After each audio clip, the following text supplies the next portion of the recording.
Recording in progress. Vocês estão me vendo aí, né? Então, vamos lá. Espera aí.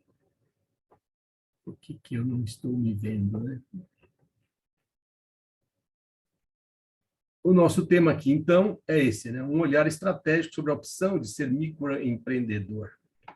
E antes, para a gente começar a falar, né, desse contexto, né, para começar a falar do assunto em si, do mercado de trabalho e de microempreendedor, é importante a gente contextualizar, né, o que está acontecendo. Quando a gente fala em estratégia, né, quem já foi meu aluno. Aliás, tem alguém aí que não foi meu aluno, não? Tem alguém aí que nunca foi meu aluno? Só para saber. Por favor, dá um alô para mim aí. Eu nunca fui sua aluna. A Kate? Kate Lee, é isso? Nunca foi, Kate. Ah, muito bem. Bom, parabéns. Eu também não, Inara. Legal, parabéns por vocês terem escolhido essa palestra, tá? Tenho certeza que vocês não vão se arrepender. Beleza? Então, eu costumo falar para os meus alunos, o meu nome é Jairo, eu sou administrador por formação e também por profissão, né? E já faz aí mais de 30 anos que eu estou nesse mercado aí. Mas eu tenho dito para os meus alunos, quando eu falo de estratégia, né, quando eu falo de administração, de gestão de estratégia, né, que a estratégia é isso, é a arte do geral, é você olhar o todo, né, olhar o ambiente interno, o ambiente externo, o contexto geral. Então, como nós vamos falar aqui, a proposta falar um pouco do mercado de trabalho, dessa opção de ser microempreendedor, vamos contextualizar isso, né, o que está acontecendo na sociedade aí. Então, veja, a gente começa a falar aqui pelo... Peraí. A gente começa a falar das transformações, né? O que a gente chama de transformações, né? O Wagner se levantou a mão, você já quer falar? Cadê o Wagner? Então, transformações. Transformações, nós temos, né? Nós vivemos numa sociedade dinâmica, as pessoas são dinâmicas, evoluem, aprendem, né? Se desenvolvem, e existem mudanças, né? Mudanças gradativas e permanentes. E, de vez em quando, surgem alguns eventos que a gente chama de transformação, que acabam transformando a sociedade. E essas transformações, elas normalmente são baseadas em tecnologia, ou seja, em conhecimento, né? Então, um conhecimento novo, alguma coisa nova que acontece. E deixa eu mutar aqui, pessoal, aqui. Pronto. Essas transformações, normalmente, né, uma invenção, uma criação, alguma coisa nova, uma tecnologia nova que acontece, e ela muda a sociedade, acaba interferindo no comportamento social das pessoas, né? E, paralelamente, né, aí é por isso que são essas duas setas aqui, né? O comportamento social, as necessidades sociais exigem novas tecnologias, novas criações, novos produtos, e esses novos produtos, essas criações, elas podem causar transformações que vão mudar de novo o comportamento social. Então, estão sempre em movimento esses dois aí, né? As necessidades e comportamentos sociais precisam de novos produtos, de novas criações, e essas novas criações geram novos comportamentos sociais. Então, nós vamos entender um pouquinho mais agora disso que eu estou falando. Por exemplo, olha, se a gente andar, né, pensar em história, né, ao longo da história, ao longo da permanência do homem, né, aqui, né, do ser humano na Terra, né, por exemplo, 400 mil anos atrás, o homem ele dominou o fogo, né? Ele já existia, já conhecia o fogo, né? Quando caía um raio, pegar fogo numa árvore e tal, ele já conhecia. Mas a partir do momento ele dominou, ele aprendeu a fazer fogo, né? E isso foi um salto, né? Foi uma transformação naquela época lá, né? Deve ter sido, né? Porque o fogo dá para aquecer, dá para proteger, né? Dá para fazer várias coisas. E hoje a gente está no nosso dia a dia. Mas aqui a gente traz, por exemplo, também a roda, né? Há cerca de 5.500 anos atrás, né? 3.500 a.C., o homem também inventou a roda, ele criou a roda, né? E isso também foi um momento de transformação, né? Foi a criação ali de uma tecnologia, de um conhecimento, de uma ferramenta nova. E esta ferramenta, lógico, trouxe, né, uma facilidade muito grande, principalmente nos transportes, né? Principalmente nos transportes. A roda facilitou muito e até hoje aí facilita muito para a gente, né? Então, houve uma grande transformação. Então, era uma necessidade humana, surgiu esta nova tecnologia, essa nova ferramenta, e ela gerou novas necessidades, gerou comportamentos, né, a partir daí.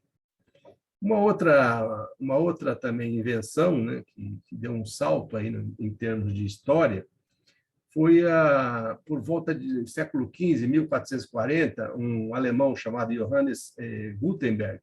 Ele criou, né, ele inventou ali, né, mais ou menos nessa época, com algumas experimentações ali, ele inventou a chamada imprensa, né? Esta prensa já existia, mas ele inventou a imprensa. O que seria imprensa, né? Essa prensa com os tipos móveis, que nós estamos vendo aqui embaixo da prensa. Então, esses tipos móveis são cada um tipo, né? Uma pecinha que representa cada letra e cada caractere, por exemplo, do nosso teclado aqui, né? Do teclado do computador. Então, uma pecinha virada para cima, põe o papel ali, pressiona, né? E aí fica uma espécie de um carimbo. Então, com este processo, com esta invenção, foi possível, por exemplo, imprimir grandes tiragens, né, grandes volumes, grandes quantidades de jornais, de revistas, principalmente de livros, né? Editar, imprimir livros.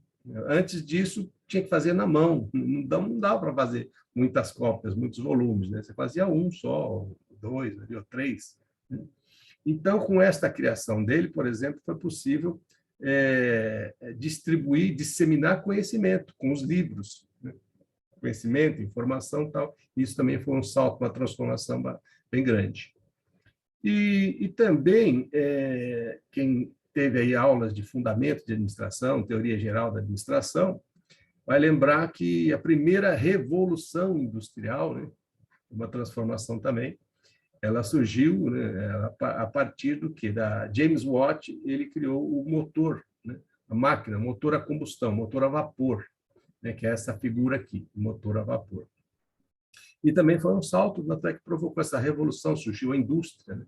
Surgiu a indústria, depois surgiu a administração, aí veio Taylor, Fayol, vieram aí vários conceitos de gestão de pessoas no ambiente corporativo, no ambiente de empresas, né? Então, nós estamos contextualizando essas transformações que são sociais e tecnológicas, né? Um pouco mais recentemente, né, nós tivemos também esta criação aqui, ó. Não sei se vocês já viram, se vocês conhecem essa criação, é chamado ENIAC, né, por volta ali de 1945, 46, e foi o primeiro computador.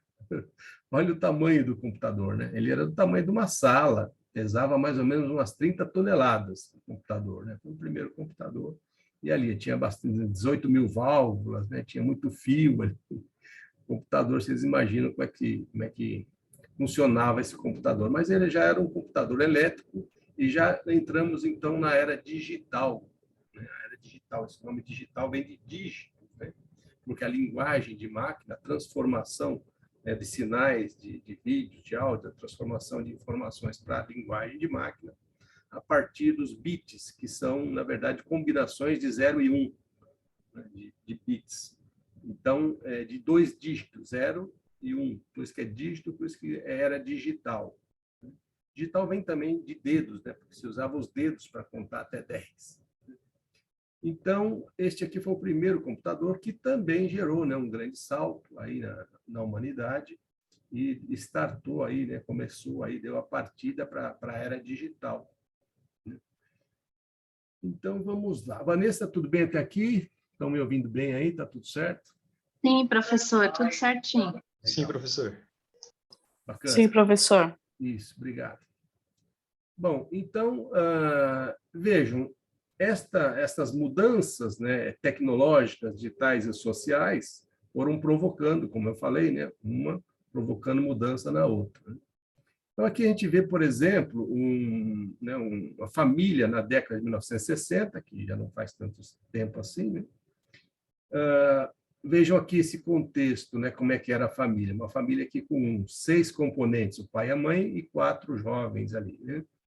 Em torno de uma televisão, provavelmente uma televisão nova, né, algo que estava chegando naquela... A televisão chegou aqui no Brasil aí, na década de 50, né, meados da década de 50, e aqui nós estamos na década de 60, né, então era uma novidade, as pessoas sentavam ali em volta para assistir, né, filmes, assistir programas ali e tal, e aí tinha os comerciais, né, aí a menina aqui já tomando um refrigerante aqui, né, então esta novidade também, né, esta tecnologia nova também gerou transformação, gerou comportamento, né, porque a televisão traz moda, né, traz informação, traz conhecimento, e os atores ali, as novelas, os filmes, né, eles trazem ali novidades e que as pessoas acompanham, né, acabam acompanhando, né? Eles eram uns influencers da época.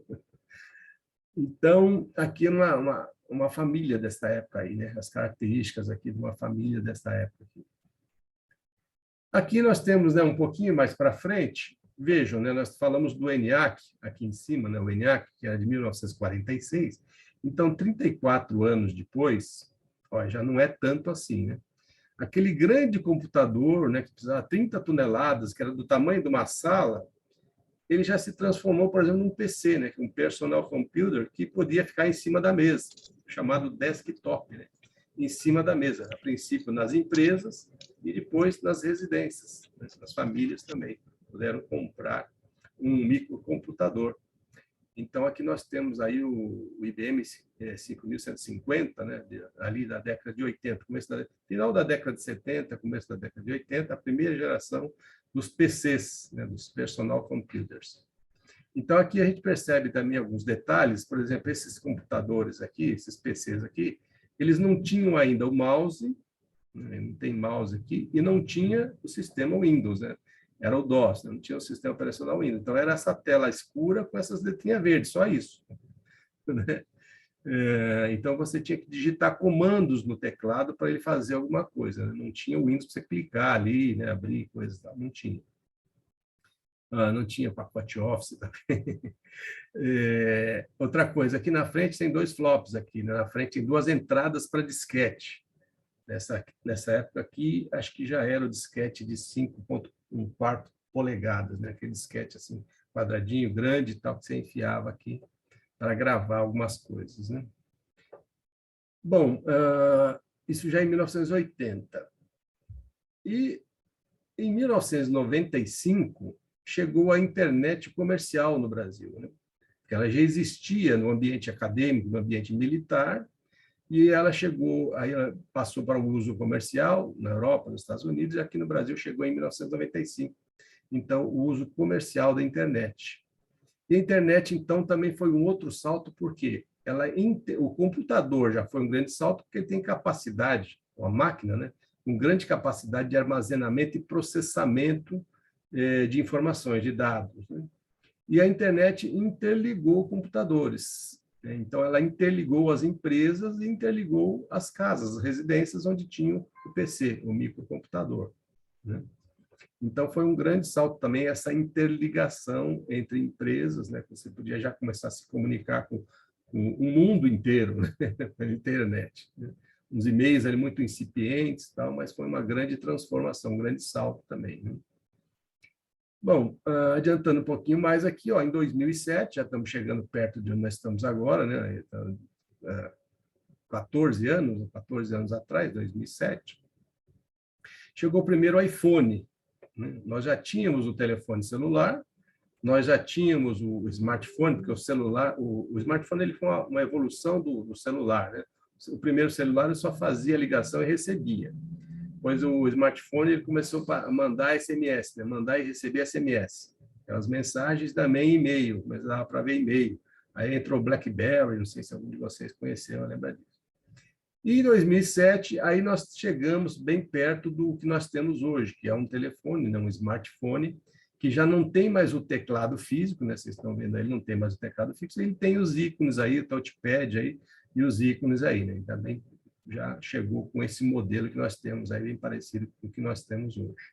E foi uma outra revolução também, porque agora ele, com a internet e com esse modelo, a gente interliga pessoas. Com o PC e a internet, nós interligávamos empresas, interligávamos residências. Agora, ele interliga pessoas, porque você anda com ele com você, né? No bolso, né? O chamado mobile, de mobilidade. Então, você anda com ele no bolso, então interligou as pessoas. Outra transformação, outra evolução, outros costumes, outros comportamentos, de novo, da sociedade em relação a isso, né? Acho que não tem dúvida, né, que a sociedade muda seus comportamentos, se adapta em relação a essas novidades, a essas tecnologias, né? Bom, caminhando um pouquinho mais, a gente consegue aqui, então, comparar, né, uma família, né, aquela família de 1960 que nós vimos lá, uma família atual, que aqui tem 4 pessoas, 2 filhos, né, e cada um já com a sua telinha individual, né? Não tem mais uma tela só para todo mundo, que era a televisão. Hoje nós ainda temos televisão, mas nós podemos, inclusive, assistir televisão no celular, né? Uma telinha individual para cada um, aí, todos com as suas tecnologias, né? Então, as famílias diminuíram de tamanho, inclusive, segundo o IBGE, a média hoje está abaixo de 2. Tá? Então, tem muitas famílias que têm um só, né? Um filho só, outras não têm nenhum filho, né? Então, a média está abaixo de 2. Quando lá em 1960, a média era acima de 4. Então, a formação das famílias mudou, a quantidade de pessoas, né?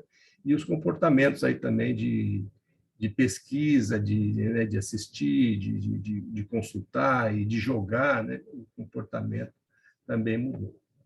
Então, tudo isso vai provocando essas mudanças na sociedade. Bom, e aí a gente está caminhando aí para outros horizontes, né? Bem mais tecnológicos, né? Então, só para ter uma ideia, nós estamos aí já, né, batendo a nossa porta, essas 2 tecnologias que também estão provocando e vão provocar ainda bastante mudança, né? Uma transformação bastante grande. Tá? Uma delas é a inteligência artificial, que já existe, né? Já está aí, já está no ambiente corporativo, no ambiente acadêmico, né? A gente já tem contato com ela. Por exemplo, aqui dentro aqui você tem aqui, né, o Google, né? O assistente do Google dentro do celular e aqueles equipamentos, né? Cortana, Alexa, né? Aqueles equipamentos que nós vamos ver aqui também, né?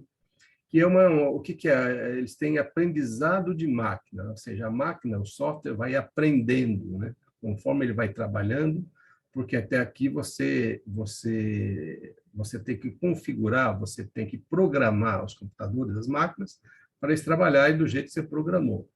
E agora, com a inteligência artificial, as máquinas estão aprendendo, né? Conforme você vai alimentando, colocando coisa, ela vai aprendendo. E ela é interligada na internet mundial, né? De repente você pede alguma coisa, você dá um comando de voz e ela vai buscar uma solução na internet. Ela vai à internet e traz uma solução com base nisso, né? E com base no que ela tem na memória. Então, a inteligência artificial ainda está bastante incipiente, nós vamos ver muita coisa ainda, né? Nesse campo da inteligência artificial, da AI, né? E também do 5G. Não sei se vocês já pesquisaram, já ouviram alguma coisa sobre 5G, a 5ª geração de internet. O que acontece agora, que hoje é dia 14, agora no começo de novembro, dia 4, 5 de novembro, vai acontecer, está programado, né, está previsto o primeiro leilão das bandas de 5G, né, aqui das bandas aqui no Brasil. O que é isso, né? O governo ele vai colocar em leilão, porque é ele que concede, né, as empresas que podem usar essas bandas onde transitam os sinais de telefonia, né? Sinais aí sem fio, né? Então, tem 3 empresas, basicamente 3 empresas que vão disputar esse leilão aí, e esse leilão ele é particionado, ele é fracionado, cada um pega um pedaço e tal, né? E as 3 empresas é aquela chinesa, o Huawei, e a Ericsson, que é sueca, se não me engano, e a finlandesa Nokia. A Nokia também disputam, por quê? Na verdade, eles estão disputando o quê? As antenas, né? A tecnologia das antenas. Então, a colocação, a distribuição de antenas pelo Brasil, antenas que vão permitir aí a operação da 5G. E quem vai operar isso são as operadoras que tem hoje, que é a Vivo, a TIM, a Claro, a Oi, né? Essas operadoras que já tem aí. Tá? Agora, a tecnologia de 5G das antenas são essas três, por enquanto, que eu saiba que vão disputar aí. Tá? E, fazendo o leilão agora em novembro, a previsão é que em julho do ano que vem, já as capitais e as grandes cidades já começam a operar, já começam a testar a tecnologia 5G, tá? Em julho do ano que vem. E o que é isso, né? Basicamente, além de aumentar a velocidade, né? Hoje aí a gente faz assinaturas aí das operadoras com 300 mega, né? 100 mega, 200 mega, 300 mega, o máximo que está chegando. Com a 5G vai chegar a 800 mega, 900 mega, vai chegar perto ali de 1 tera, até, né? Aliás, de 1 giga, né? De 1 giga de velocidade. E também, mas o grande diferencial é o que a gente chama de latência. O que é latência? É a demora para um sinal sair de né? Aqui, por exemplo, eu estou falando aqui na minha casa, né, com vocês, eu estou dando entrada num sinal, ele vai esse sinal aí vai, né, pelas vias que tem aí hoje do 4G e chega a cada um de vocês aí. Então, existe um atraso, um delay, né, o que chama de latência, entre a saída daqui e a chegada aí. Ela é quase imperceptível, porque são milissegundos, são coisas assim de 20, 30 milissegundos de diferença. Tá? É meio imperceptível, porque é milissegundos, né? Mas para quem trabalha com precisão, por exemplo, a indústria não, a aérea, né? Os aviões, por exemplo, né? Eles trabalham com precisão de milissegundos, né? Por exemplo, a medicina, a telemedicina também, né? Ela não pode ter falha, né? O cara está operando, fazendo uma cirurgia, não pode ter ali um atraso, uma falha, né? Então, com a 5G, essa latência, que hoje está em torno aí de 30, às vezes 40, ela vai ser quase zerada. Ela vai ficar em 1 milissegundo ou 0 de milissegundo, vai ser quase zerada. Então, essa comunicação ela fica bem estável, né? E instantânea.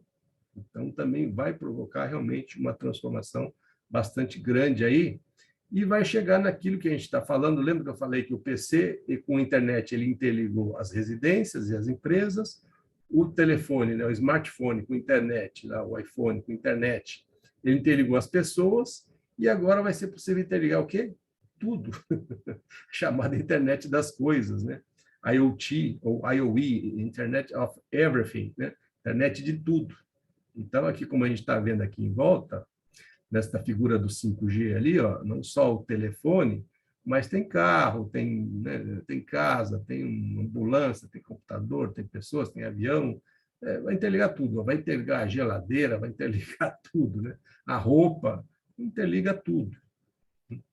Então, realmente é um salto, principalmente, né, nas corporações, nas indústrias, tal, na internet, eles imaginam em tudo, né? Então, um grande salto também. Então, tudo isso, né, vocês percebam a evolução, né, de onde nós viemos, as transformações, e nós estamos no meio agora dessas transformações aqui também, que a gente já falava, né, da quarta revolução industrial, da revolução digital, e agora aí, né, na beira aí do 5G, com inteligência artificial.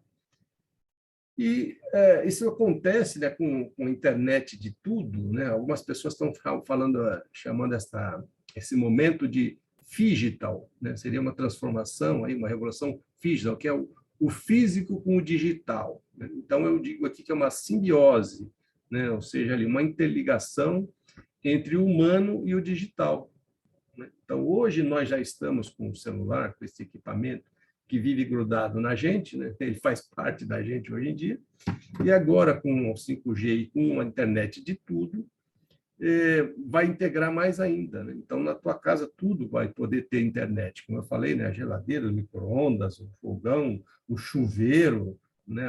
Tudo, a cama, tudo pode ter internet. Tá? E isso vai estar captando, né? Elas vão estar conversando, imagina, todos eles interligados e conversando. Você acordou lá na cama, a cafeteira já acende para fazer o café e tal, né? A televisão já liga e tal, não sei o quê.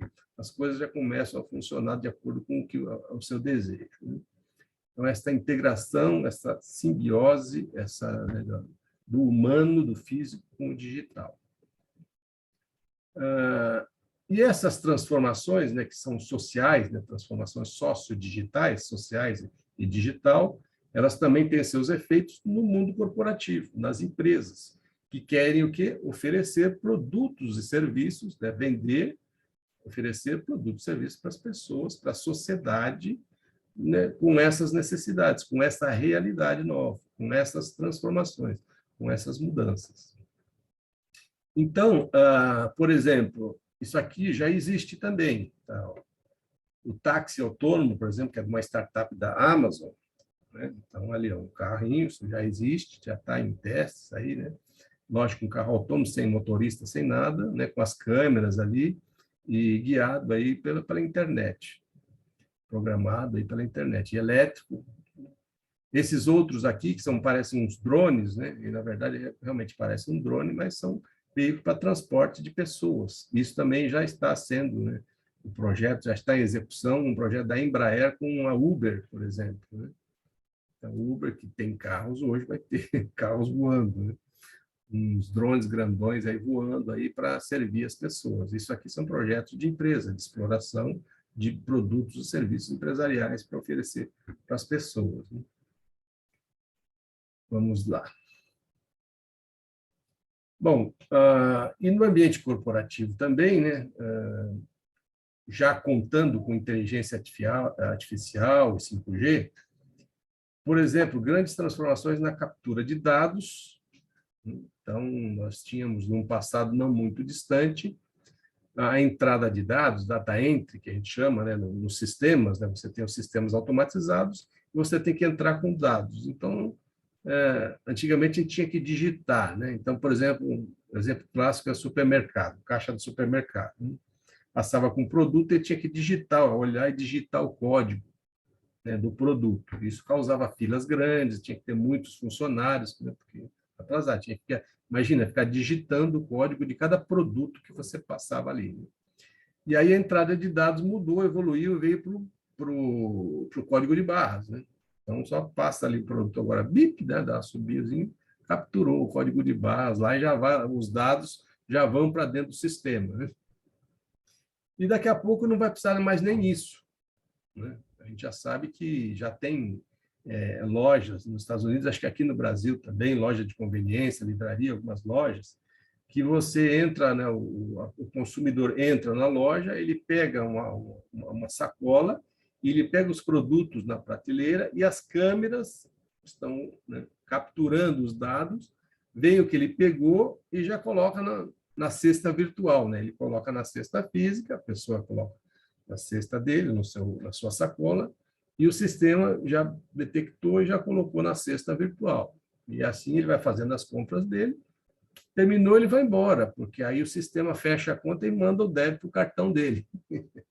Né? O cartão manda a conta para o cartão de crédito da pessoa.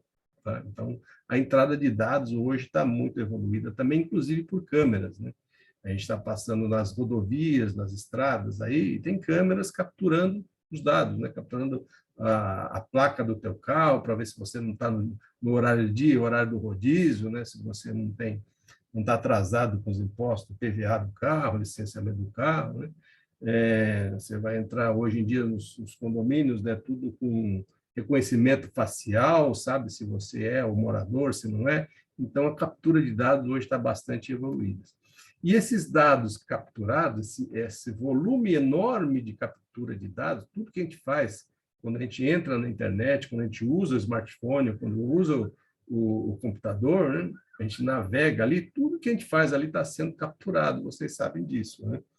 E tem que ter grandes bancos de dados para armazenar todos esses dados, principalmente imagens, né? Imagens. Então, aí entra, né, os Big Data e os Cloud Computing, né? A computação em nuvem, né? Então, você não precisa mais ter fisicamente, né, uma capacidade do seu computador, do seu celular, disquete, pendrive, né? Essas coisas a gente não precisa mais porque fica as coisas na nuvem, né? É lógico que são servidores também, mas você não precisa mais guardar aqui no seu device, no seu equipamento, né? Isso fica em um servidor na nuvem e com uma capacidade bastante grande. Certo? E esse Big Data, né, esses dados, tem também uma expressão que chama data mining, não sei se já ouviram falar, que é mineração de dados. Aí, ó, a inteligência de negócio, que é o próximo item aqui, né? A inteligência de negócio, ela vai lá e vasculha esses dados e tira, organiza esses dados e traz aquilo que ela precisa. Para quê? Para oferecer produtos. Oferecer produtos e serviços, para vender, né? Para fazer o marketing, para vender, para oferecer coisas para as pessoas, com base no quê? Nos dados de comportamento que foram capturados. As compras que foram feitas, as entradas e visitas dos sites, né? Então, tudo que a pessoa faz, tudo que a pessoa fez, vai para banco de dados e esses dados são usados, são filtrados, organizados para ser usados na venda de produtos, né? Na criação e na venda de produtos. Bom, automação de processos já existe há muito tempo, né? Automação de processos, internet que nós estamos falando, a internet das coisas, nanotecnologia e robótica, plataformas e apps inteligentes com demanda invertida, né? Aqui a gente traz de novo, né, o exemplo das inteligências artificiais aí, Alexa, Cortana, Google, Siri, né? Siri, e o Samsung é da Samsung. Então, vocês já ouviram falar nessa expressão demanda invertida? O que seria isso? Se for meu aluno, talvez eu já tenha comentado, aí, se alguém for os meus alunos, né? A demanda invertida, o que seria isso, né? Como eu falei agora há pouco, até aqui, os computadores e as máquinas, a gente tem que programar, né? A gente dá comandos, programa, e eles executam o que a gente pede para eles, né? Os computadores, comandos. E já está chegando num ponto com a inteligência artificial, né, que a demanda vai ser invertida, ou seja, os computadores, os equipamentos, a tecnologia, o software, é que vai falar para a gente o que a gente tem que fazer. Né? Ela vai te avisar, vai te falar, olha, hoje, amanhã de manhã você tem consulta ao médico, né? Não esqueça de levar os exames, né? Ou os exames já estão disponibilizados, já foram enviados para o sistema do médico. Então, ela vai se antecipar, né? Eu dei um exemplo aqui ontem também, já dei um exemplo em sala, né? De uma pessoa que chega em casa cansada e fala assim, na sexta-feira, estou com fome, né? Aí fala lá, Alexa, pede uma pizza. A Alexa já tem os dados, né, dos pedidos anteriores, já sabe qual é o pedido, qual é a pizza que a pessoa gosta, faz uma interligação com o iFood, faz o pedido, o iFood entrega e pronto, acabou, morreu o assunto. Né? Com a demanda invertida e com a internet das coisas, que você pode, sei lá, ter internet na sua roupa, no seu pulso, dentro, debaixo da pele, que vai estar medindo ali a sua PA, né, a sua pressão arterial, vai saber, né, como é que está o seu sangue. Você vai pedir uma pizza e a Alexa vai falar assim, não, você não pode comer pizza porque seu colesterol está alto, né? Você tem que pedir um sushi. Né? Então, veja, a demanda invertida. Ela vai dizer para você o que você tem que fazer, né? Com base no conhecimento que ela tem. Né? Então, essas são, parece brincadeira, mas é verdade, é realidade isso. Né? Então, são transformações sociodigitais que vão aí também proporcionando para as empresas também passarem por essas transformações, porque empresas são feitas por pessoas e para pessoas, né? E oferecer produtos e serviços.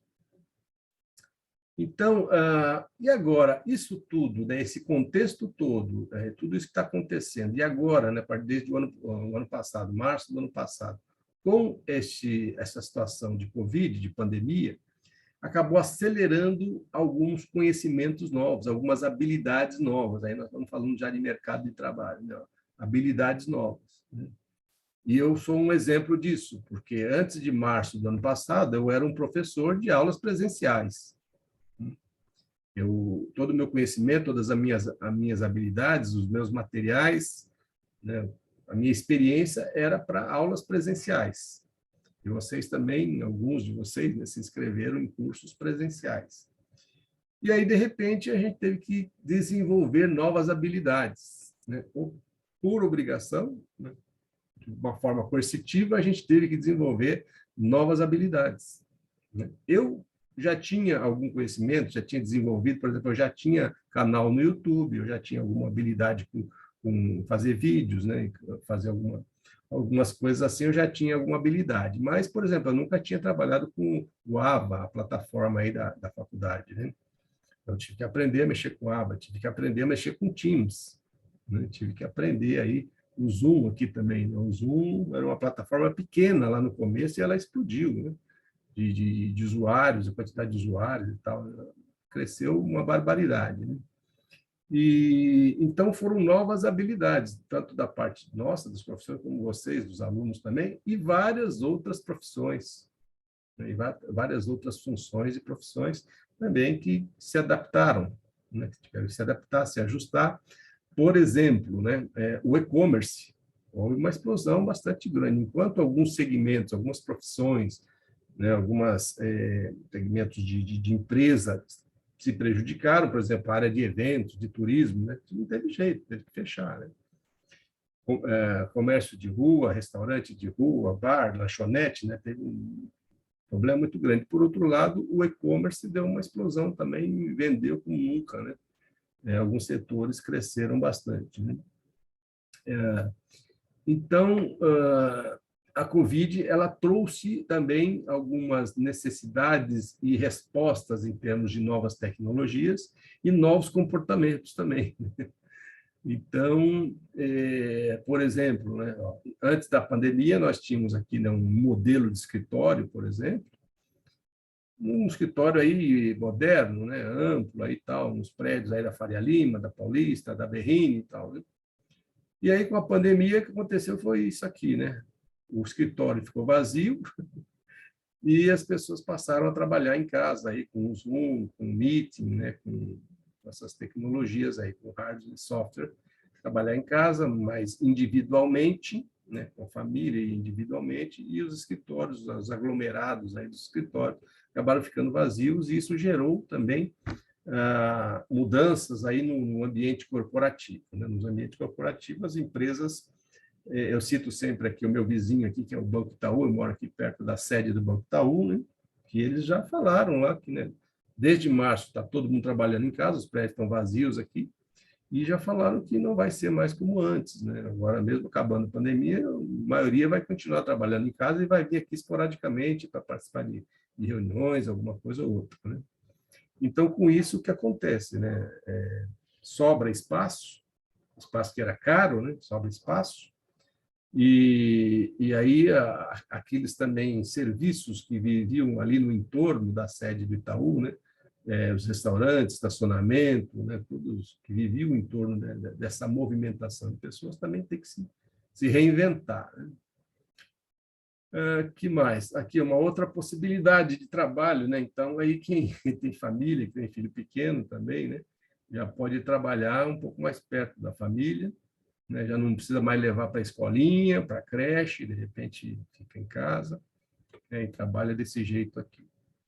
E uma outra, aqui também, uma pesquisa do Google, né? Uma outra informação, um dado aqui, uma pesquisa recente, que é de junho, no meio desse ano, aqui, alguns meses atrás, que diz o seguinte, ó, 42% das pessoas entrevistadas acreditam que com a chegada da pandemia, a relação com a casa mudou, ou seja, as pessoas, né, que ficavam a maior parte do tempo, do dia e da semana fora de casa, né, trabalhando, estudando, né, na rua, no trânsito e tal, começou a passar a grande parte do tempo em casa e começou a gostar, né, do aconchego do lar, do convívio com a família, alguma coisa assim, né? E passaram a dar mais valor e se sentem mais conectadas com o seu lar, com a sua casa. Inclusive, em função disso, tem muitas pessoas que estão revendo a sua residência, ou reformando, ou se mudando, né? Muda para já que ela quer e precisa de um conforto, teve essa percepção, né, da mudança em relação ao seu lar, à sua casa, definiram, então, mudar para um apartamento maior, para uma casa maior, ou em outro local, né? Em outro local, mudou, não preciso mais morar perto aqui, né, nessa área urbana, né? 57% dos brasileiros afirmam que, mesmo quando a pandemia acabar, a casa seguirá sendo uma prioridade e vão continuar investindo nela. Então, vejam, né, que nós estamos falando de comportamento. Os comportamentos vão mudando, vão se ajustando. Né? E como eu tinha dito, ó, aqui, ó, por que eu preciso ficar aqui sofrendo no trânsito, né, já que eu estou trabalhando em home office? E é lógico, quem trabalha em indústria, tal, não dá para trabalhar em casa, não dá para levar máquina para casa. Mas quem trabalha nas áreas administrativas e de serviço, tal, dá para, de repente, com tecnologia, com 5G e com inteligência artificial, você pode se mudar para, sei lá, vou morar no Mato Grosso, eu vou morar na Chapada Diamantina, eu vou morar na praia, eu vou morar no interior, né, com mais qualidade de vida, tal, com um ar mais puro, né?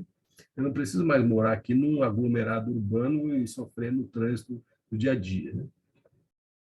Isso está acontecendo. Vocês devem ter exemplos de pessoas aí que já fizeram isso. Né? Então, como será, né, com esse contexto todo, com essas mudanças, né, com essas transformações, e com isso que ainda está por vir aí da tecnologia 5G e de inteligência artificial, como será o futuro do trabalho?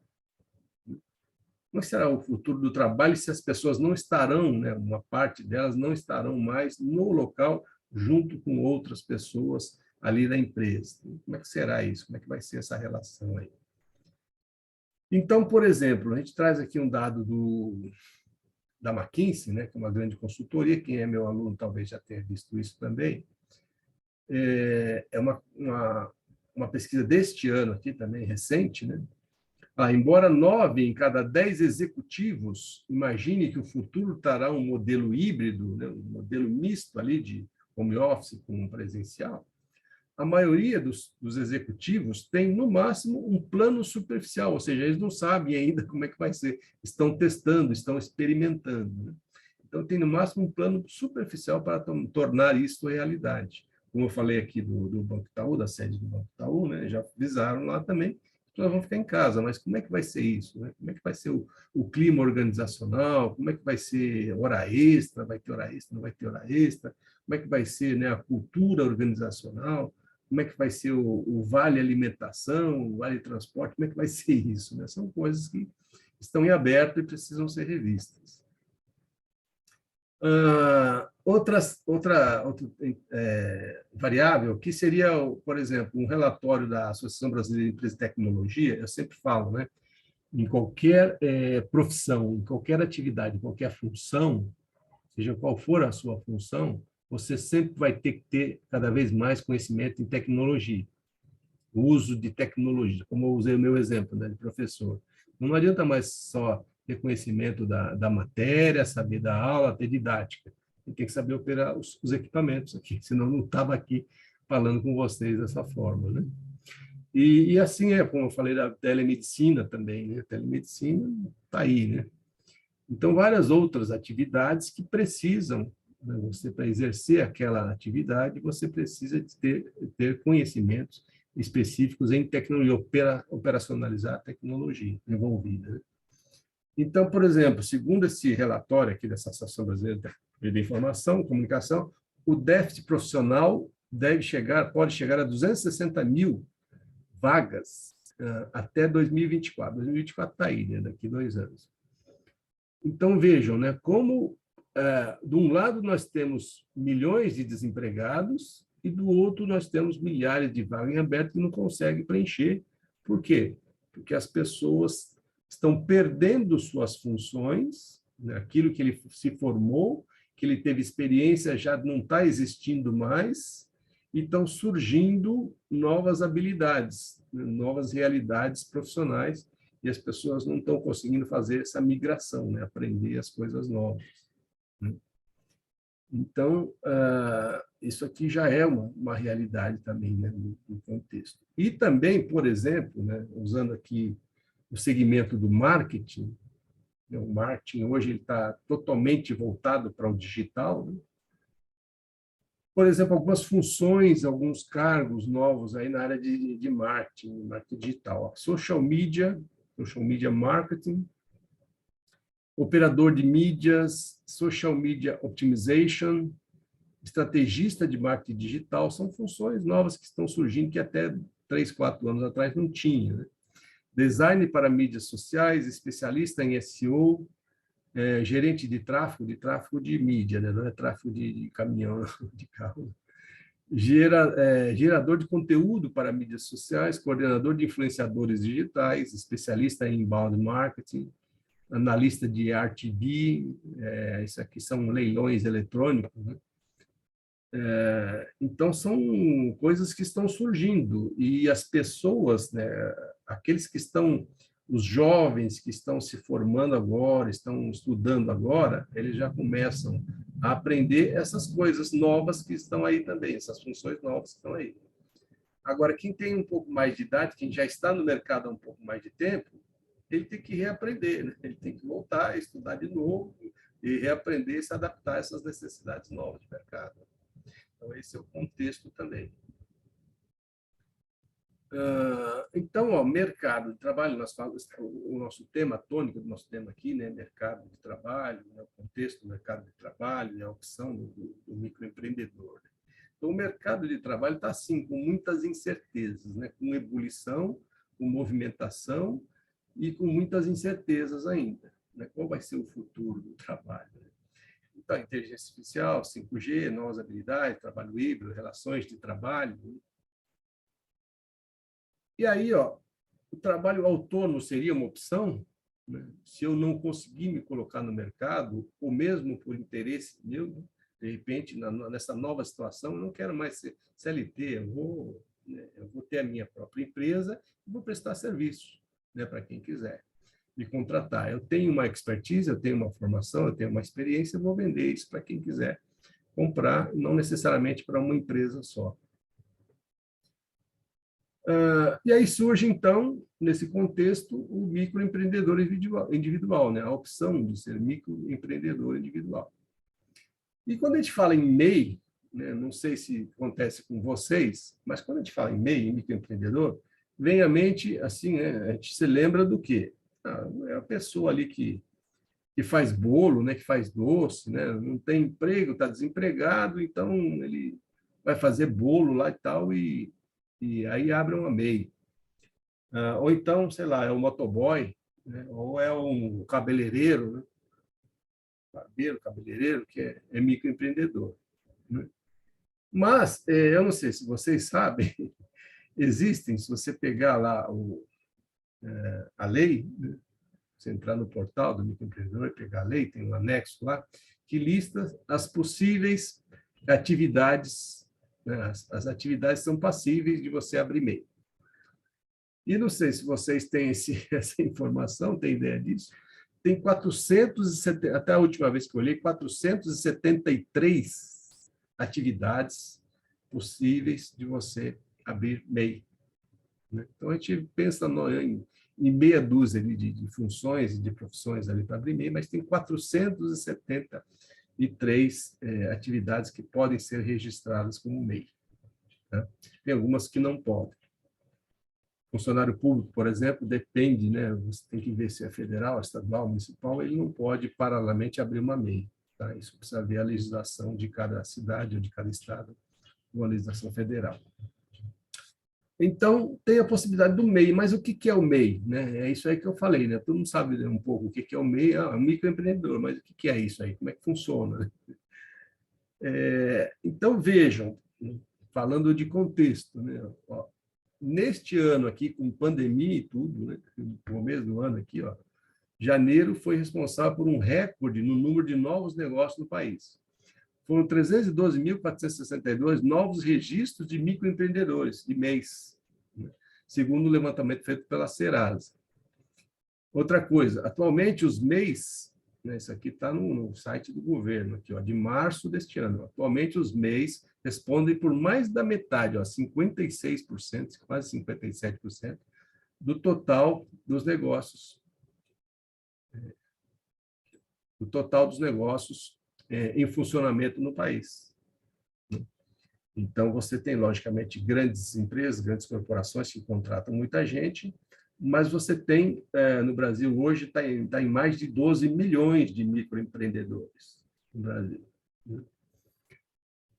Então, esse é um contexto, essa é uma realidade também. Mas e aí, né? Nós aqui, né, analisando esse mercado, esse contexto, essa situação, estas indefinições em relação ao futuro, né? Devo empreender ou não devo empreender? Né? Vou continuar aqui estudando, me formando e mandando currículo para ser um funcionário, um empregado, ou eu vou pelo caminho do empreendimento, né? Vou empreender. E como é que é isso, né? Como eu falei, né? O que é ser MEI? Como é que funciona isso? Né? O MEI, aqui agora a gente vai entrar num detalhamento um pouco mais bem resumido do que é isso, né? Do que é ser MEI.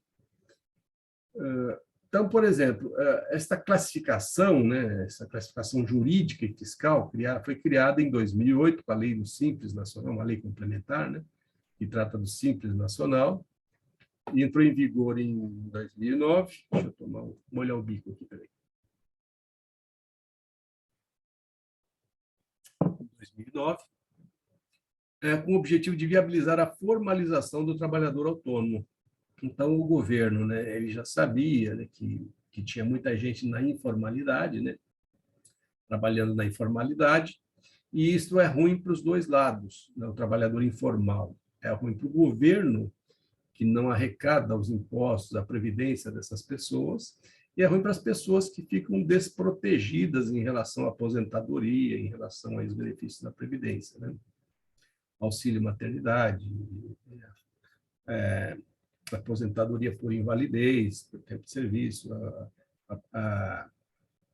e outros benefícios que tem aí da previdência, né? Se a pessoa não é registrada, não é formalizada, né? E a pessoa também fica com dificuldade de comprovar, né? De comprovar a sua renda e tal. Então, pensando nessa situação, o governo, lá em 2008, o Congresso e tal, aprovaram essa lei aqui, criando esta figura, que é uma figura híbrida também, né, da pessoa física com a pessoa jurídica. Né?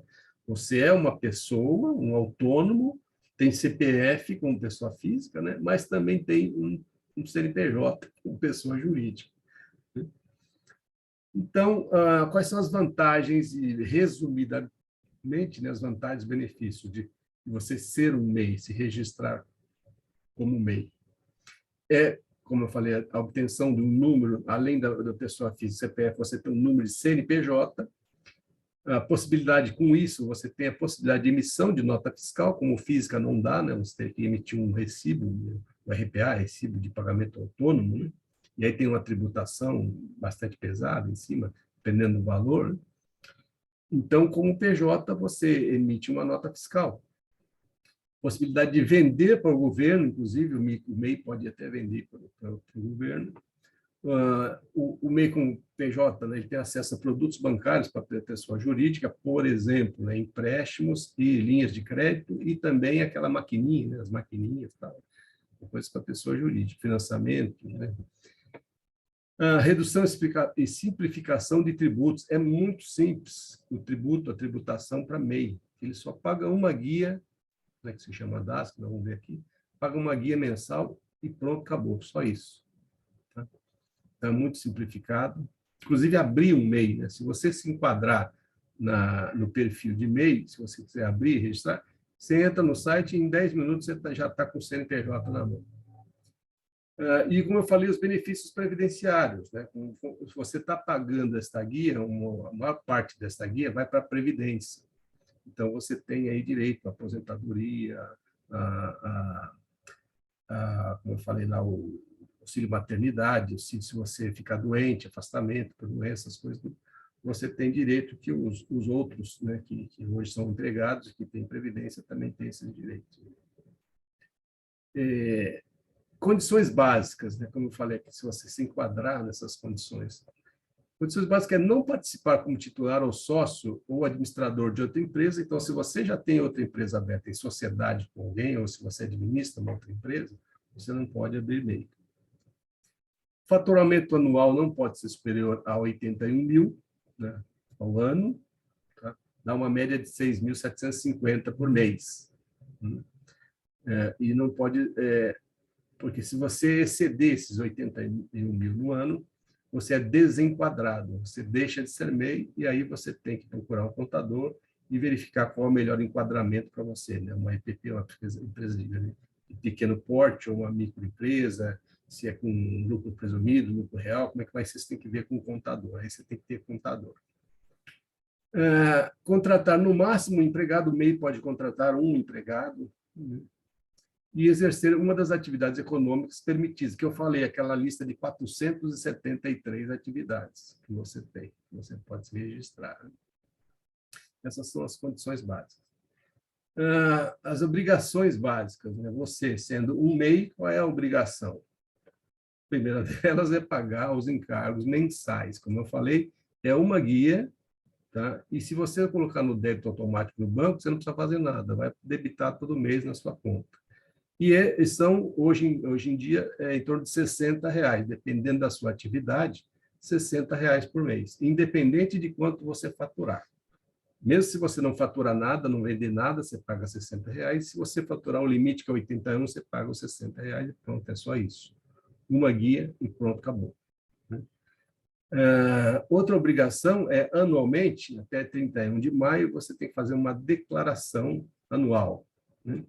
É a da ASN, que é a Declaração Anual do Sistema do Simples Nacional, né? Não é declaração de imposto de renda de pessoa jurídica, né? Nem de pessoa física. Física você vai ter que fazer, continuar fazendo.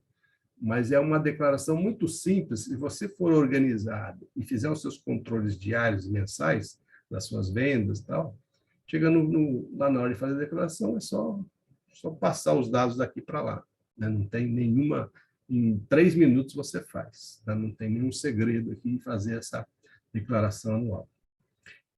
Outra obrigação, seguir a legislação, as boas práticas, né? A legislação e as boas práticas de mercado para um tipo de atividade.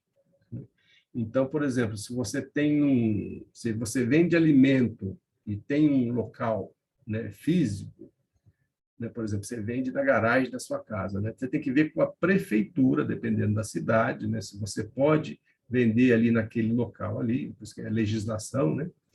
E as práticas também aí de quem manipula alimentos, né? Tem que seguir, tem que ter rótulo, aquele negócio todo, validade, né? Tem todas as práticas adequadas aí para quem trabalha com isso e com as outras também, né? Com as outras atividades também. Você tem que ver se tem alguma legislação, alguma exigência específica da sua atividade, tá? Então, vejam que as exigências básicas são muito poucas, né? E sem muitos problemas.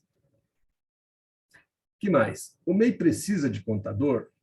Uma empresa que não é MEI, uma pequena empresa, uma média empresa, tal, uma empresa de pequeno porte, ela precisa de contador.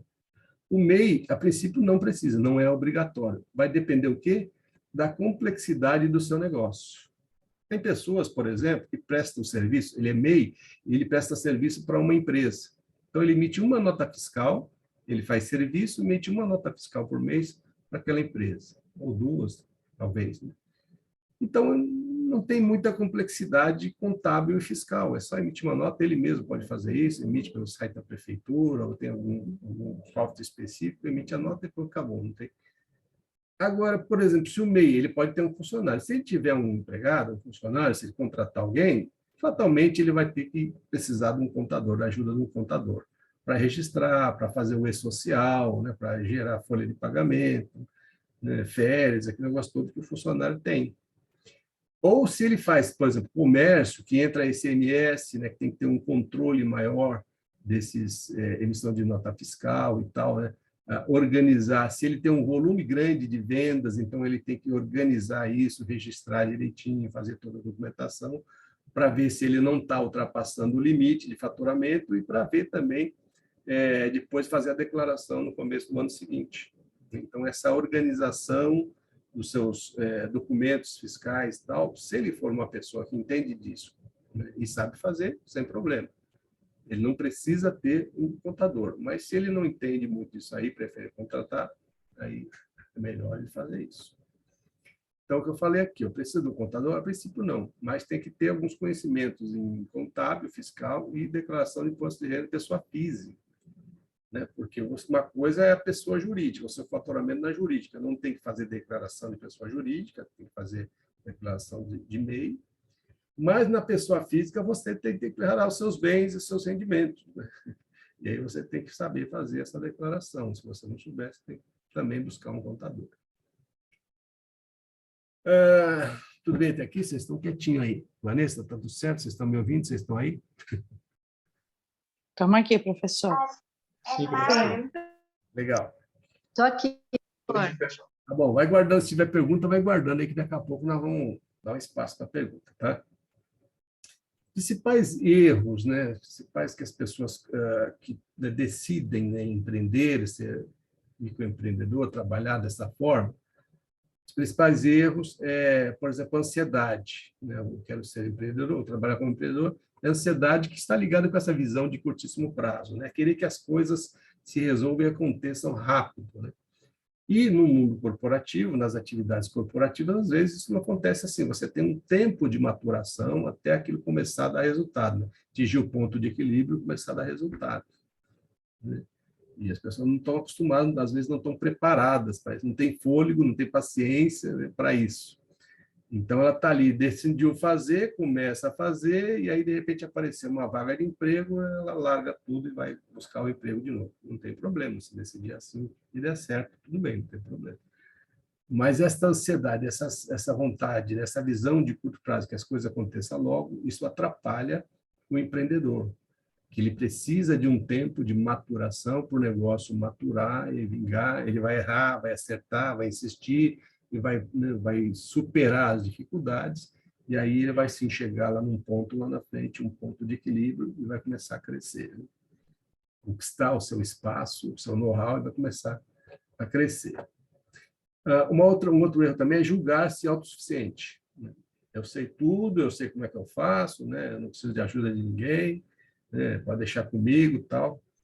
Usando aquele exemplo, né, que eu falei aí da pessoa que faz bolo, de repente, né? A pessoa, tudo bem, ela sabe fazer bolo, ela tem tudo de bolo, né? Mas ela sabe fazer um controle financeiro, um fluxo de caixa, né? Ela sabe encontrar o custo, né, do bolo para depois especificar o preço, chegar no preço, né? Mas eu pergunto, eu vejo quanto é que é o do concorrente. Então, às vezes, a pessoa não quer, né, buscar as informações corretas, técnicas, uma ajuda técnica do Sebrae, de alguma consultoria, né? E acha que sabe fazer sozinho e vai e acaba demorando mais ou acaba se atrapalhando e não vingando o negócio por causa disso, né? Outro erro também é trabalhar no improviso, né? Ou seja, aquilo, se não tem conhecimento, por exemplo, de gestão, né? Planejamento, organização, direção, controle, né? Se não tem, vai trabalhando no eu acho ali, né? Eu acho que é assim, vai improvisando e tal, e não tem um planejamento, uma coisa organizada, uma coisa técnica, também acaba se atrapalhando. E também foco no operacional, que eu falo muito aí, quem é meu aluno, né, lembra disso, né? A pessoa, sei lá, a pessoa trabalha com alguém da área sei lá, de alvenaria, né? Trabalha com alvenaria, serviço de alvenaria, de eletricista, sei lá, né? E aí a pessoa entende daquilo, é profissional daquilo, sabe fazer aquilo e fica no foco na operação. Não para fazer a parte gerencial, a parte estratégica, para olhar, né, como é que está o mercado, como é que está a concorrência, quem é o meu cliente, como é que eu vou divulgar o meu produto. Então, só trabalha na elaboração, na parte operacional, na parte técnica, mas não olha a parte de gestão, né? Não se prepara para a gestão do negócio. Esses são os principais erros, as principais dificuldades encontradas aí. E essas dificuldades, né, esses erros, levam o quê? Ao empirismo e à tentativa e erro. Tento fazer isso, não deu certo, aí volta atrás, começa de novo. E isso atrapalha, isso pode inviabilizar o negócio. Outra coisa, os principais desafios. Então, já é o outro lado, né, dos principais erros. Como é que você pode corrigir isso? Qual é o desafio, né? O que eu tenho que vencer? O que eu tenho que buscar? Então, uma delas é o que a gente fala, é a visão estratégica, isso que eu falei, né? Então, eu saí do operacional e desenvolver esta capacidade de visão estratégica, né? De olhar o todo, de olhar o ambiente geral, para depois eu vir para o meu negócio e me adaptar a isso, né? E me preparar para isso. Então, essa visão estratégica não é fácil, não são todos que têm, não são todos que sabem fazer isso. O conhecimento em gestão, como eu falei, né, alguns conhecimentos básicos em gestão, principalmente planejar, organizar, dirigir, controlar. E constância de propósito. O que é isso? Então, vamos ver aqui. Visão estratégica. O que é? Basicamente, é o SWOT. Para quem já trabalhou com isso, já viu isso, né? Análise SWOT. No ambiente externo, oportunidades e ameaças. No ambiente interno, as forças e fraquezas. Então, por exemplo, trabalhar com essa visão estratégica é olhar os clientes. Quem é o meu público-alvo? O que eles estão buscando? Né? Onde é que eles estão? Como é que eu faço contato com eles? Como é que eu chego até eles? Como é que eu divulgo o meu produto para eles? O que eles estão precisando? O que eles estão falando do meu produto? Então, isso é importante, é olhar para fora, para o cliente, para o consumidor, para os concorrentes, né? O que os concorrentes estão fazendo, o que eles estão usando, quanto eles estão cobrando. O ambiente externo. O contexto econômico e social, isso que nós falamos no começo, né? Essas transformações, essas mudanças, quais são os efeitos disso? Isso vai me trazer ameaça ou vai me trazer oportunidade lá na frente? Se trouxer oportunidades, eu tenho que me preparar para aproveitar essas oportunidades. Se me trouxer ameaça, eu também tenho que me preparar para neutralizar essas ameaças. Senão eu vou embora, né? Senão eu tenho que mudar de negócio.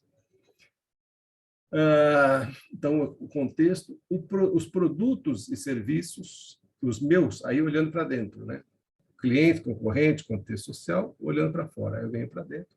Os meus produtos, os meus processos, os meus serviços, as minhas instalações, né? O meu negócio ali, como é que está? Né? Estão ajustados? Eu estou fazendo coisas novas? Eu estou criando? Né? Eu estou agindo corretamente? Criatividade e inovação, como eu falei, né? A gente tem que estar sempre se reinventando, sempre criando coisa nova, sempre trazendo novidades. O cliente gosta disso, né? Novidades, criatividade com os processos, com os produtos e no relacionamento com o cliente. Parcerias, né? As parcerias também. Isso é visão estratégica, né? Você não olhar só o seu produto, mas olhar tudo. O 2, o conhecimento em gestão. Como eu falei, por exemplo, gestão da produção, gestão daquilo que você faz. Né? Então, como eu falei, se você é um cabeleireiro, uma cabeleireira, né?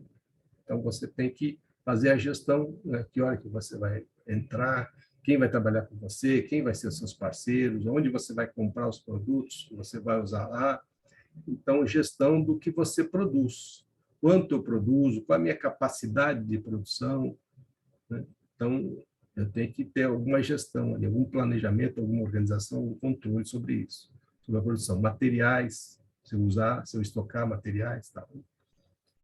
Vendas, gestão de vendas, o pessoal aí de marketing, aí, gestão comercial, se estiver aí. Vendas, gestão de vendas. Né? Então, tem que ter algum conhecimento também sobre gestão de vendas, planejamento de vendas, marketing, aquilo que eu falei de estabelecimento do preço, qual vai ser o markup, o preço, né? Quanto custa para aí eu colocar minha margem e tal. Gestão financeira, controle, principalmente, né?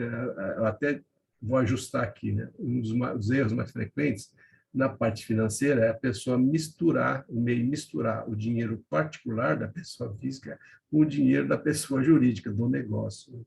Normalmente a pessoa mistura isso, ela fica sem saber, né?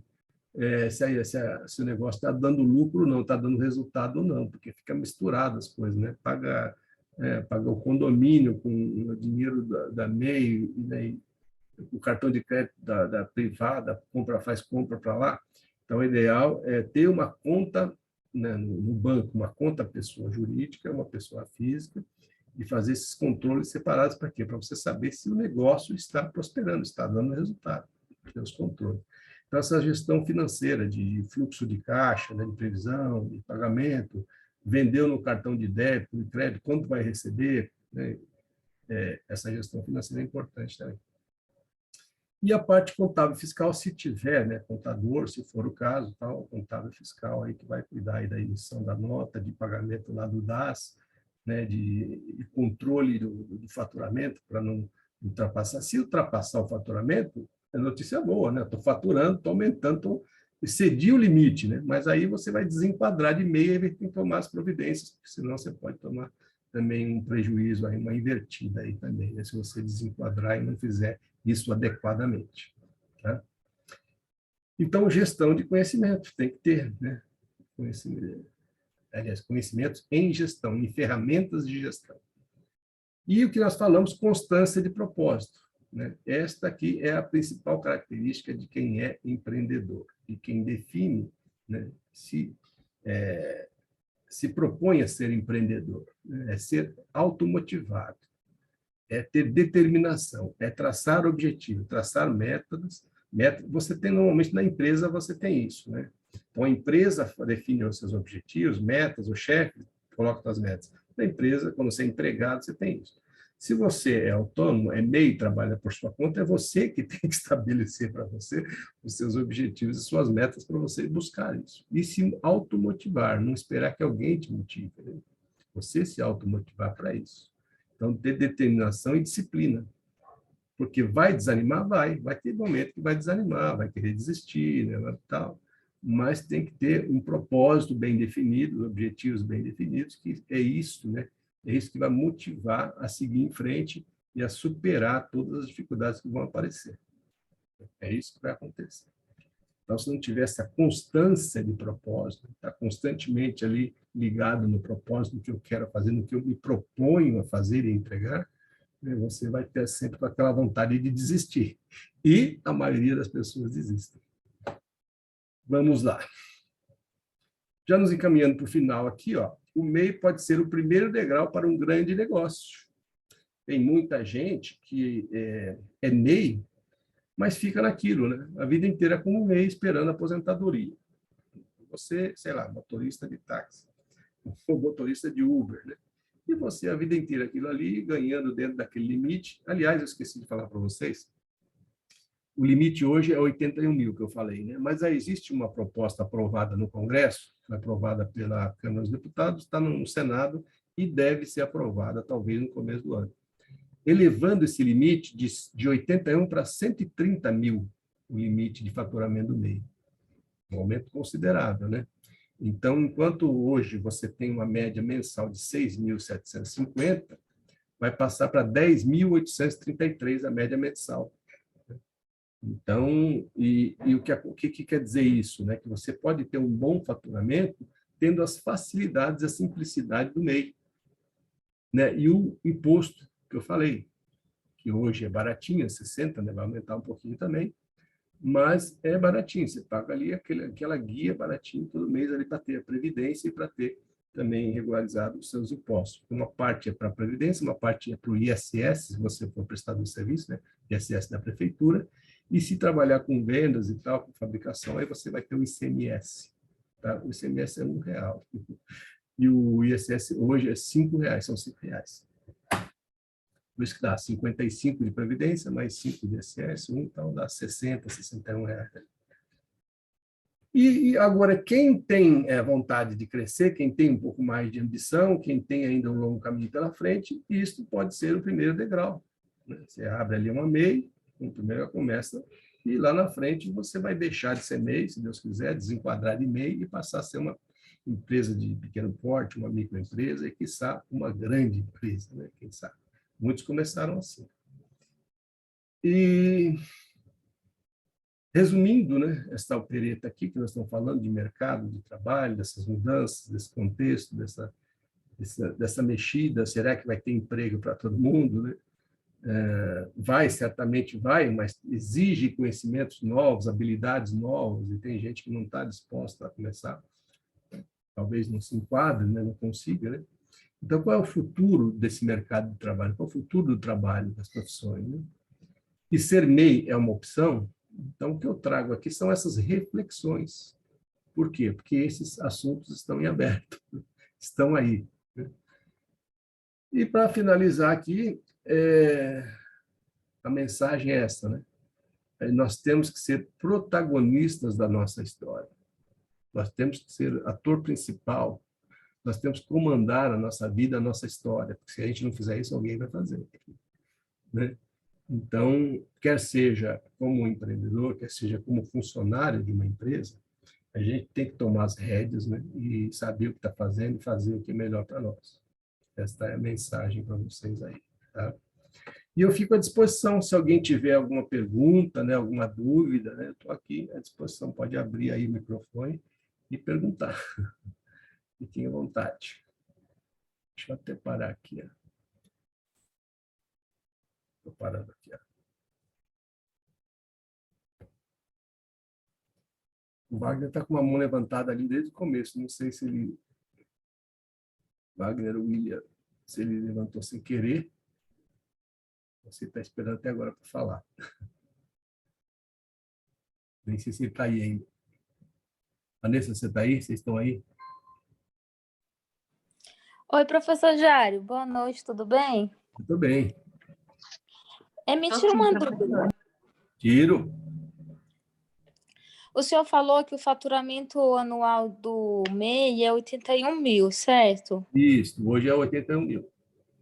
Assim, uma dúvida. Tem pessoas que trabalham em épocas que vendem mais. Aí eu abro, exemplo, eu abro um MEI. Uhum. Só que não é um histórico, não é meu histórico vender acima de 81 mil anual, mas chega no período, exemplo, do Ano Novo, Natal, eu vendo acima, passou dos 81 mil reais anual. Eu sou desenquadrada mesmo assim, ou eles levam em consideração o mês sazonal? O que Uma acontece? média. Este valor 81 é no ano, tá? Então, você pode faturar menos em um mês e mais no outro, desde que o limite do ano fique em 81. Digamos que esses são detalhes, tá? Que pode ter aí alguma atualização em relação a isso. Mas, basicamente, é assim. Como é que o governo controla quanto você vendeu, né? Porque o MEI ele não precisa, ele não tem obrigatoriedade de emitir nota fiscal para pessoa física. Quando eu vendo para pessoa física, eu não sou obrigado a emitir nota fiscal. Para pessoa jurídica, ele é obrigado a emitir nota fiscal. Mas, por exemplo, o MEI, se ele vender na maquininha, a operadora da maquininha informa o governo, o Banco Central informa o governo. Quando ele faz compra, usa o CNPJ, quando faz compra, essa informação também vai para o governo. Então, de uma forma ou de outra, o governo ele tem algumas formas de monitorar a movimentação de dinheiro do MEI, né? E ele pode chegar num ponto de falar, opa, por essa movimentação aqui, eu vou disparar aqui uma verificação, uma fiscalização nesse MEI para ver se realmente ele ainda está abaixo de 81 mil, né? Ou você mesmo, né? Se você chegar e somar, né? Está somando, falando, opa, estou passando aqui de 81 mil.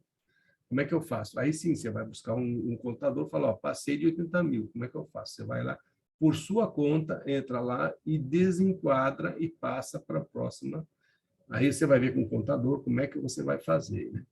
Agora, se chegar lá em janeiro, você somou tudo, eu falei, era 81, eu vendi 90, aí tem uma outra regrinha. Se você excedeu em menos de 20%, né, 20% de 81 vai dar 16.200, né?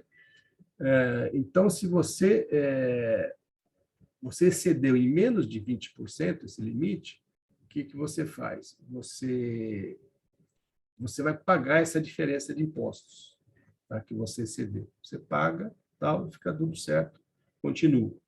Tá?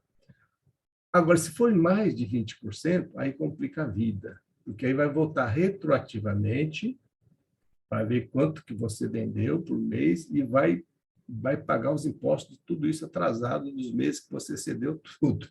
Tá? Aí complica a vida. Então, é por isso que eu falei, né? É importante, dependendo do seu negócio, você não precisa ter contador, mas dependendo do teu volume e quantidade de vendas, se você não tiver um bom controle, é bom que você contrate um contador para te ajudar a fazer isso, para que você não desenquadre e não tenha problemas com a receita. Tá? Tudo bem? Tudo bem, obrigada, professor Jairo. Mais alguém aí? Não sei se estão colocando no chat. A Miris falou boa noite, Nicole, boa noite. Se tiver dúvida, pode perguntar, pode colocar aí. Aí, se não tiverem mais dúvidas, a gente encerra.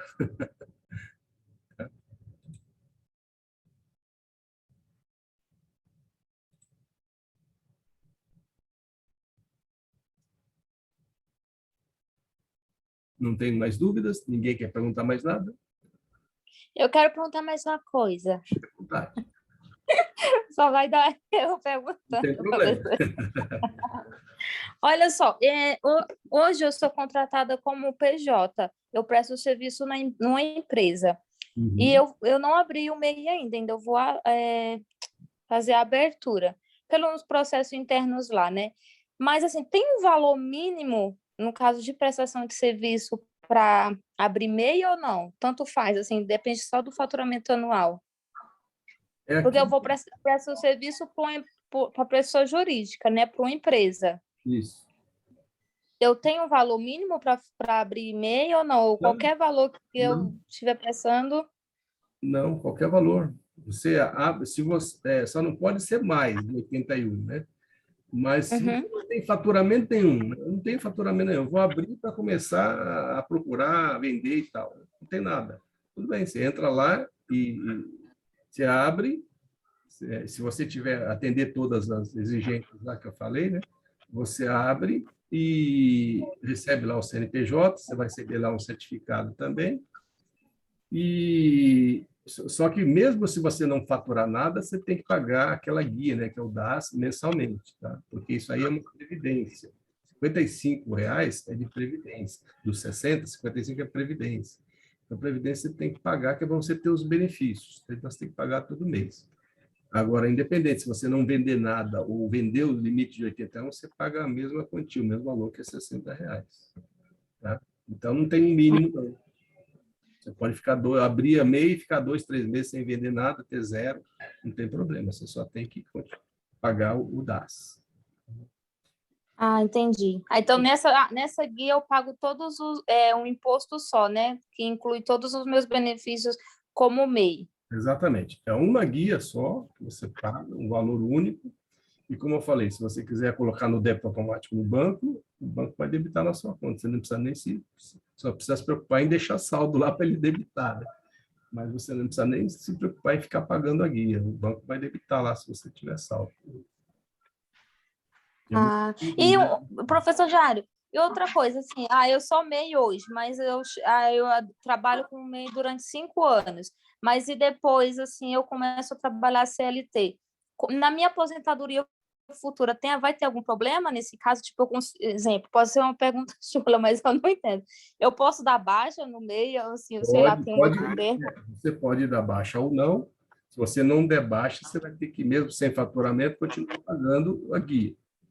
Mas aí não tem sentido. Se você fizer o CLT, né, se você for registrado, você vai pagar o DAS para quê? Como eu falei, a maior parte do DAS é para Previdência. Se você tiver CLT, você vai estar pagando Previdência aqui na empresa. Então, você vai lá e encerra a sua MEI, sem problema nenhum. Só tem que... Professora, no caso, vai continuar contando a previdência, mesmo Vai, eu sendo vai, MEI, vai. contar. Ah, sim. Vai, o que você Perfeito. contribuiu como MEI, é os dois casos. Por exemplo, se você foi CLT e passou para MEI, continua pagando o que você contribuiu, mais que você está contribuindo agora, vai somar para a sua aposentadoria lá na frente.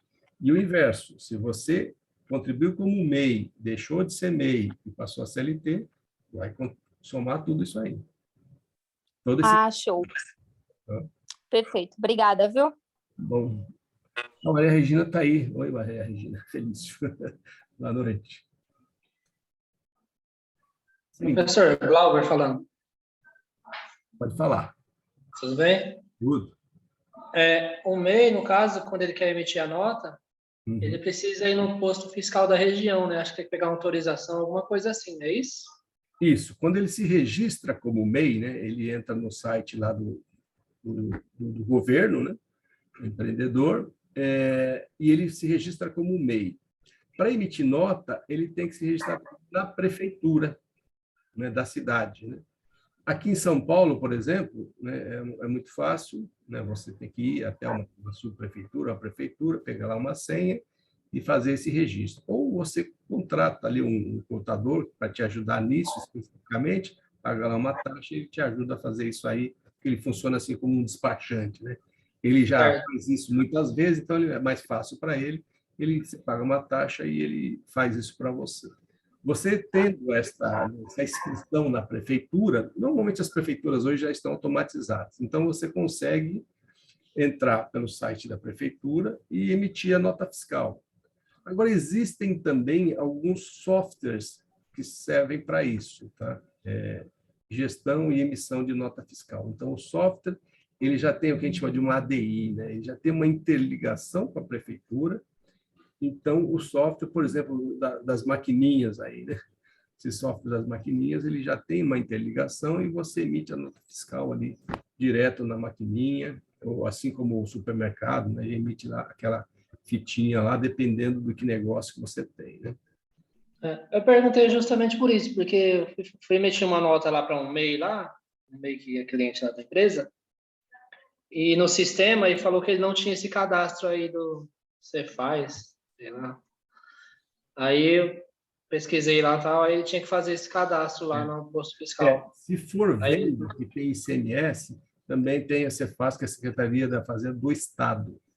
é fruta, hortifruti, no caso, ele vende. Então. Mas aí, no caso, você faz a nota de venda, né? Produto. Isso. Eu acho que o MEI é serviço, né? Pela prefeitura do município, né? Isso. Prefeitura é serviço, ISS. Né? Às vezes tem MEI que faz as duas coisas, tá? Ele tem comércio e tem serviço também. Agora, O caso dele é hortifruti, é venda de hortifruti. Isso, venda de hortifruti. Mas para emitir nota é cadastro prefeitura. Não, já está encaminhado lá já para fazer. Legal. Outra pergunta. A gente já pegou caso de pessoa que trabalhava CLT e tinha um MEI também. Aí era demitida, né? E dava baixa no MEI primeiro, para depois a entrada no seguro-desemprego. O pessoal também faz isso, né? Não é ideal, não é ético, né? Mas o pessoal faz. Se é MEI, você não tem direito ao seguro-desemprego. Né? Aliás, Professor, me tira uma dúvida. se você está recebendo o seguro-desemprego, você não pode atuar como MEI. Exatamente. Beleza. Quem quer perguntar? Obrigado. Nada. Professor, Oi? um exemplo. A pessoa trabalhava como MEI, né? Fazia freelancer e trabalhava como MEI. Recebia recebimento por nota fiscal, né? E aí depois ela começou a trabalhar como CLT. Mas ainda ela faz serviços por fora e com freelancer e normalmente as empresas, nesses casos, pedem para que ela emita nota. Então é indicado ela permanecer com o MEI, né? Sim, ela não tem problema. Ela não pode ser MEI e abrir outra empresa, ter sócio, tal, ou administrar outra empresa. Né? Mas ser CLT e ter uma MEI pode sim. Então tá bom. Muito obrigada. Pode sim. Mais alguma pergunta? Oi, professor, é a Ângela. Oi, Ângela. É sobre o DAS. Esse DAS, ele é mensal? Mensal. Mensal. Se não me engano, vai ser dia 20. É uma guia, né? Você pode entrar no site e emitir mensalmente essa guia para pagar, ou, como eu falei, você põe no banco em débito automático e o banco debita lá. Ok. Entendi. Obrigado. Mais alguém?